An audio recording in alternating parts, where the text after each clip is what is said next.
Hello everybody, welcome back. We've currently got a project tractor in the shop. It's not mine, it's a customer's. It's 3788 and he's having trouble with his clutch and TA, so we're going to get that fixed up for him. And he's got some gearing problems in the transmission. It keeps wanting to jump out of first or not stay in first or something like that. Well, that's all related in the same area. So basically what we got to do here, we've got to split the tractor from right there, roll this front half forward, and then we've got to split it right here where you'd normally put a clutch in. And once that's rolled forward, we can take that big transmission out and put it over here on a stand and flip it around, make it do circles in the air. That way we can work on it from both ends and get everything replaced and adjusted and put back together. So we're just in the process. We just started. We're draining the transmission oil out. We've got the front end, not much going to go on up here, but we got the stand up here to hold the nose. And when you're doing a TA split like this, temporarily it's going to be heavier on the ass end, so we'll have to have an additional stand here on the front as we split it to pull this forward. Well, once we take this transmission out, then it will be nose heavy, so that's where the stand up front comes in play. If you're just doing a split for a clutch, then you only need a front stand, and you just unbolt it right here at the clutch housing, separate a little ways. You don't have to go very far, about a foot is all the farther you need to go, about up to here with this piece. And then you just turn the steering wheel, and this whole center section will pivot over like this, and you can, do all of the stuff you need to do right there. I don't think the customer knows, but his articulation pins are shot. As you can see, the rear housing, rear half is supposed to be centered between the two black plates right there, but she's sitting clear down against the bottom. So I'm going to recommend he needs to replace those articulation pins as well, because they're shot. So I'll kind of do some video here as we go along with this and get it split, so you guys can kind of enjoy our afternoon summer repair job we got going on here. Okay, there it is. She is split. Now, as I was mentioning, the other stand on the front half of the transmission, that's this guy, and it's only in there temporarily. There's my floor jack underneath of it. It's only in there temporary until we get this transmission out from underneath of the rest of everything. See, she's all apart. Oh boy, it's been a few years since I've done one of these. I forgot everything you had to disconnect in order to get this out of here. But once you start getting her, walking forward, it's not too bad. And as far as getting it to move forward, this is where the drive shaft is usually. Goes to there. Usually comes down here to run the front drive. And it's quite simple. You just put a ratchet on there, an 1 7/16 socket. Flip this around here so I can get it on there. 1 7/16. Slide it right on that spline shaft. And once you get that on there, you literally just drive it forward with the ratchet. Come on, get on there. Now watch. Just pull up on the ratchet and away she goes.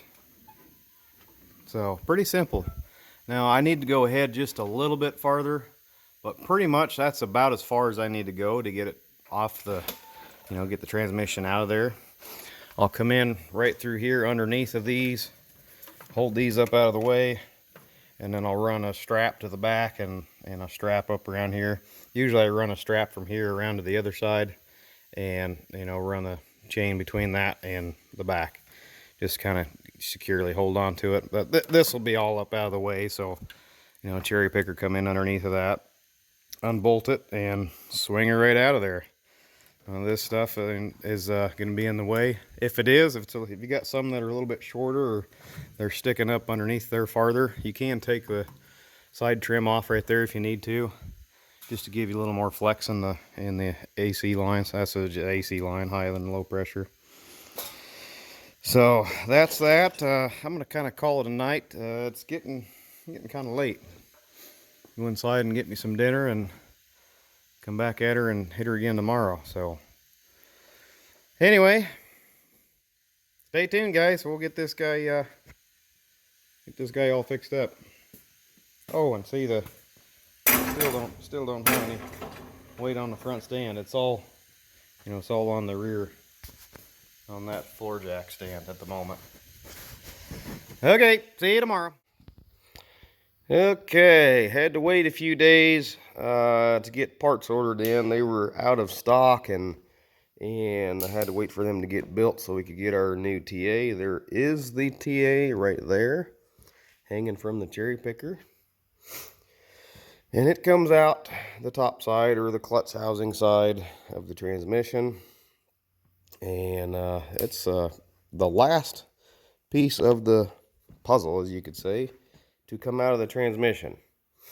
Kind of convenient. The main thing that wears out is the last thing to come out of the transmission. Anyway, so this transmission was kind of a pain in the butt to get to come apart. The big nut on the bottom shaft did not want to come loose. I've got a special custom socket made for this, and like I said, it would not come loose. It goes on this shaft right over here. Would not come off, so we tried heating it up with the torch and could not get it to come loose. Heated it up again, couldn't get it to come loose. So finally we just went ahead and took the torch and sliced the nut just real careful like. Did not blow clean through to mess up the threads, as you can see there. Come on, focus. Didn't hurt the threads at all. And it's a left-hand nut, so I've had to turn it this way to get it to come loose. I had a new nut right back here on the shelf from a prior project we were doing. I think it was probably that 14. You see, I've got it threaded clear full deep in there, and she's not bothering at all. Threads are fine.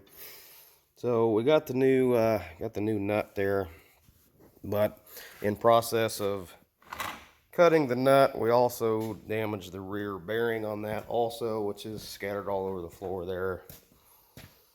So we got a new bearing for it. And there it is. We're kind of just, waiting on parts to get in, and they just arrived yesterday afternoon. So we're ready to rip and roar and get slamming this baby back together. And yeah, so I did speak with the customer, and he said, yep, we're going to go ahead and put those bushings in, articulation joint.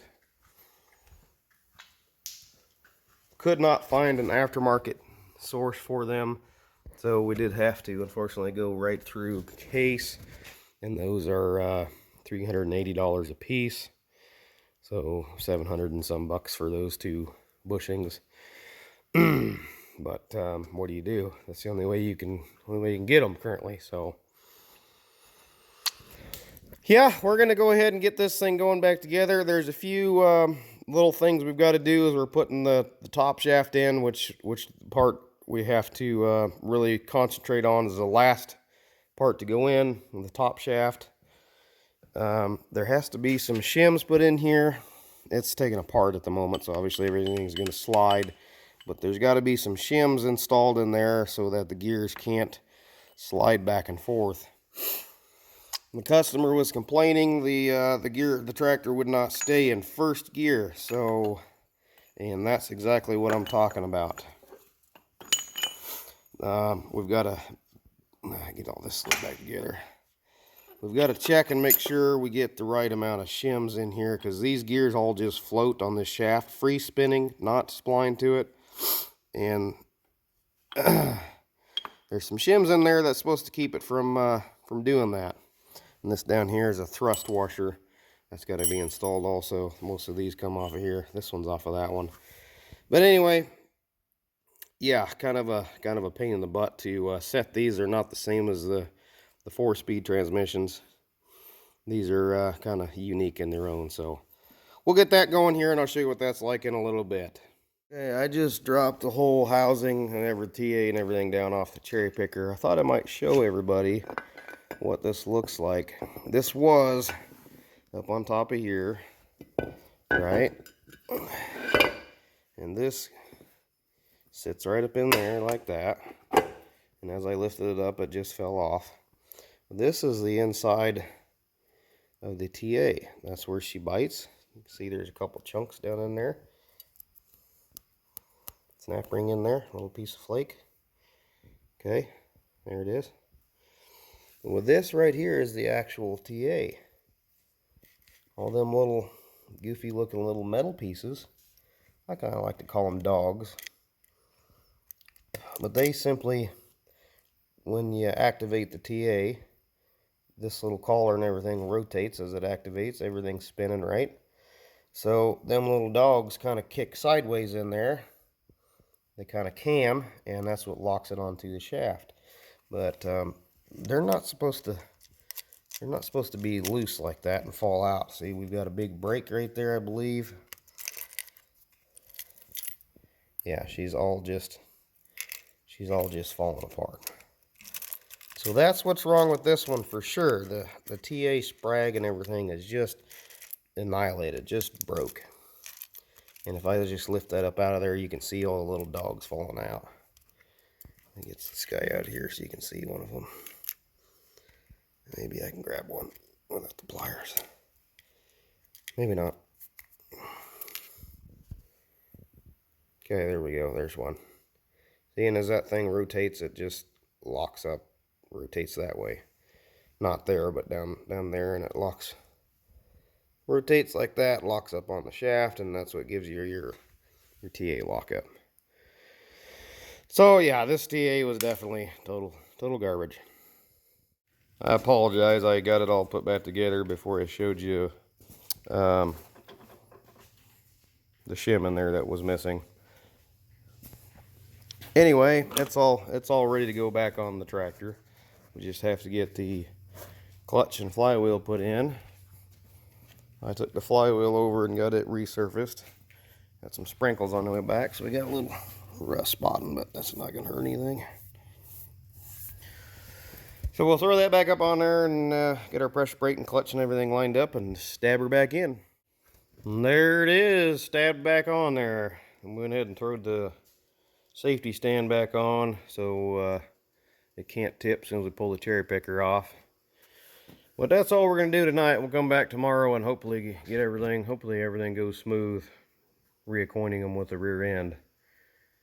So it's going together good.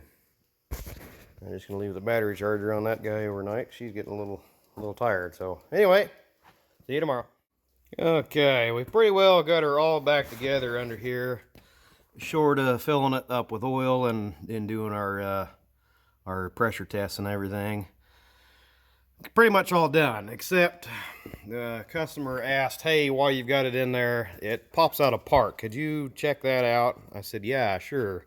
Except that's not part of the transmission. That's in the rear end. And to get to that, you got to pull the seat and all that crap out, pull the shift rails out, and pull the rear cover off. And it's kind of a pain in the butt. You have to install a puller on the rear, I should say on the reverse shaft, to basically keep the shaft in place in the transmission as you're lifting the cover up. Because if you don't, it'll come up a little ways and there's a little key down there on the side of the shaft that will fall out. And, you know, that makes a heck of a lot of work if you have to get in that, you know, get that back in there. So that's what we're doing now. We're trying to pull this rear, I think they call it a park cover, and the park is over there underneath of that linkage. And when I had it all apart, it looked like from in the main hole there that the teeth were ripped off of the park gear, or park pawl rather. The teeth were broke off of that. So we got to pull that up, and hopefully it's just the park paw and not the park gear, reverse gear, idler gear, whatever gear it was in there. I didn't see any teeth that were broken, just looking through the mirror. So hopefully that's all it is. So we got to get that cover off there quick, and then we'll look at it. Okay, there it is. Got the shift park cover, whatever you want to call it, off of there. And these gears really all look pretty clean. Let me see if I can adjust the focus here a little bit. There we go. See, that back gear right there is our park gear that the pawl rides up against. And it's looking pretty good other than the dirt that fell in there. You don't see any breaks or anything. So, probably going to be alright. Let's go look at that paw. And there it is. There's our part paw. You can see we've got nothing but just a little tiny nubbin right there left. That's supposed to be clear all the way out over. And same with this one. She's rubbed clean out. So she won't hold on to the gear. Doesn't that make sense why it's the way you said it won't hold still. So we've got to get the paw off of there, get it replaced, and throw her back all together. And hopefully we'll get this thing out of here right away. Because, yup, my combine's still in the machine shed. And this is the end of September, so got to get this thing out of here. All right, guys, we're going to call that a wrap. We'll get that fixed up here in another day or two. Anyway, don't forget to hit that thumbs up button, guys. Hit the subscribe button if you haven't already. And if you got any questions, certainly hit up in the comments. Until the next video, guys. Catch you later.